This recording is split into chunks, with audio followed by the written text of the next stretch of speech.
kuda mubaraki. Let's go attack it, kuda musataki. I was sitting there for it, kuda kaki. From Okadare where I was Masaki. Young Ramuda, I can become Becky. You know Mukati, I know Mukati.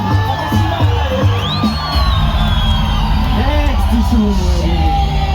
Bobby, I'm going to run up glass and have a glass and a decision. Martin Black machine gun. All right, and that's it. Couldn't marry a home. She won't face it. She said, Senator, you go, I got pain boy again.